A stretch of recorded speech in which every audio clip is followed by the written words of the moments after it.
आज होती भोगी आणि मला भोगीचा स्वयंपाक पण करायचा होता आणि एमेशला पण जायचं होतं, काही काम होतं, आम्ही तिकडे आलो होतो.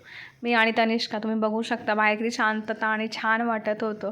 इथलं काम झालं आणि म्हटलं चला करून येताना मग उद्यासाठी आम्हाला काही ते पूजेचं सामान घ्यायचं होतं संक्रांतीसाठी. मग ते घेतलं, तिळगुळ घेतले आणि म्हटलं चला, म्हटलं वावसाईचं पण असतं तर मग ते पण सामान घ्यावा. आम्ही ते पण घेतलं. तुम्ही बघू शकता. आणि दुपार खूप झाली होती. घरी आलो आम्ही. नंतर मी आवरलं आणि मग म्हटलं चला नैवेद्य दाखवून देऊया. स्वयंपाक तर करूनच गेले होते. नैवेद्य पण माझा दाखवून झाला मस्त अगदी.